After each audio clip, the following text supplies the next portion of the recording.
From Anshe Sfard, Bethel Emeth Congregation, it's time to take 10 minutes for Torah with Rabbi Joel Finkelstein. Welcome to our discussion of Parshat Toledot, a helping hand. If we look in Parshat Toledot, there was a famine. There was a famine in the days of Abraham. Now there's a famine in the days of Yitzchak. He starts heading down south. He goes to the Philistines.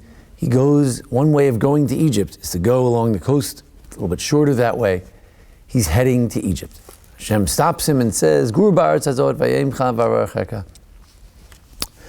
in this land and I will be with you, I will bless you. In other words, even though there is a famine, somehow he will be successful. Like Elisha the prophet, who despite the famine, he would be supported by a particular woman up in the north. So too, Yitzchak would be successful in the land of Gerar. I don't know if the famine was there or not, but he would be successful. He'd find the wells, he'd find the water, and he need not worry. It also tells him, Al Terei Mitzrayim, don't go down to Egypt. It's interesting, why is Yitzchak told not to go to Egypt?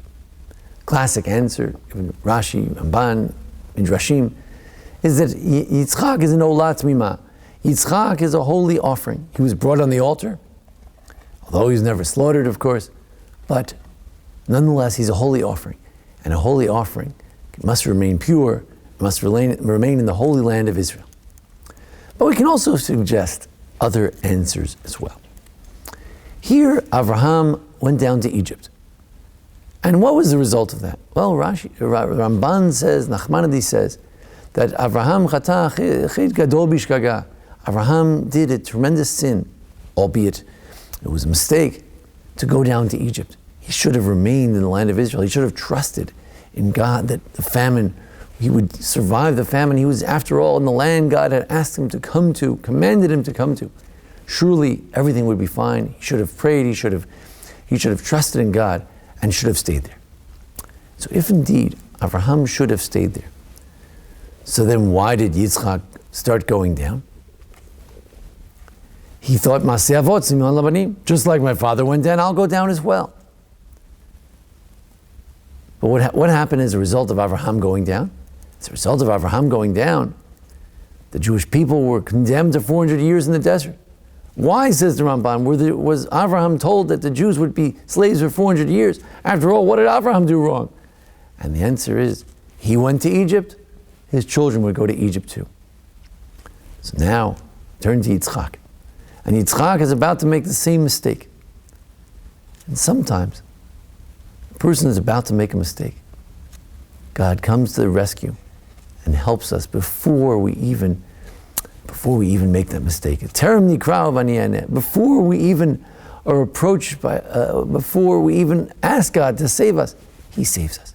Yitzchak, one might suggest, he made that preemptive prayer, that mincha prayer, before the evening, before the shadows of darkness begin to fall.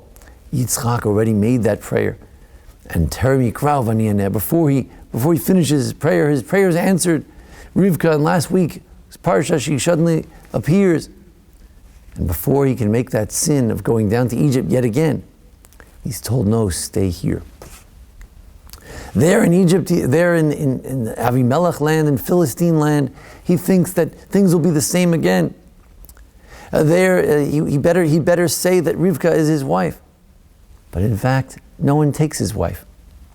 It was ki archu lo hayamim. It was many years, and no one. Avimelech was very, very polite. He didn't take his wife. No one else took the wife. Maybe people were beginning to think about it. Avimelech suggests that maybe had you continued to live there with her supposedly being your sister, maybe someone would have taken her. But in fact, things aren't exactly the same. Yitzchak thinks things are always the same, but sometimes it's a bit different. In this case, Hashem saves him from the sin. We find the same thing later when Yosef is sold by the brothers. This should be the most terrible thing ever that anyone could have possibly imagined. And God turned it out, God made everything turn around so that it ended out that because he went down to Egypt, because he was sold by his brothers, they were actually saved. Their great salvation came to the world and to the Jewish people. Here, a great tragedy would have taken place. Had Yitzchak gone down to Egypt, perhaps it would have alluded to yet another exile for the Jewish people. If the first time Abraham went to Egypt, it led to the exile of the Jews in Egypt, perhaps Yitzchak's going down would have brought to another exile. But we have a tradition. There are only two exiles. There was the exile of the first temple and the exile of the second temple. And we have a tradition that based on Amos, there will never be another exile. Had Isaac went down, there would have been another exile, God forbid. But Yitzchak was prevented by God. God helped him before he sinned. Sometimes a person sins and then it's too late. Here, God comes and saves him before he can even do anything wrong. This is something unprecedented in biblical history, that God turns to an individual before they sin and they prevent them from sinning. And that's what we say in our prayers. We ask God, save us from don't bring me into the difficult situation. Here Yitzchak was in a difficult situation. What should he do? There's a famine. What should he do? And Hashem saves the day. He says, I know Yitzchak, he's just like his father. He's going to do the same thing. Don't do it. Stay here. There's no other exile. Chizkuni has a similar idea that he thought that this was the exile. This was the exile that Abraham was promised. He says, no, not yet. This is not the time. This is not the time yet. Our prayer is that indeed, lowly de nisayon, God should not even bring us to the trials. God should, when we're on the brink of any kind of sin, God should help us and save us at that last minute. God should save us from the brink, save us from our own deeds, save us from our own misimpressions. Sometimes we have it all figured out. We're doing exactly what we're supposed to do. We're doing exactly as our ancestors told us to do. And sometimes it's completely wrong. He said that Rivka was his sister. He didn't need to say that. Avimelech is correct. He almost led to a great tragedy. There's no need. You're okay now. Avimelech has a covenant with Abraham. Nothing's going to happen to your wife. You don't need to go down to Egypt. Sometimes we think we have it all figured out. We ask that when we go on the wrong path, that God save us before it's too late. Hashem saw to it that this deed of Yitzchak, which could have brought to yet another great calamity for the Jewish people, it didn't happen. God had great mercy, prevented a sin. He wanted to do the sin. Sometimes God intervenes so that it's true. It's our job to do the right thing. That's not God's job to save us from sin. But every now and then, our prayers are answered before we even make them.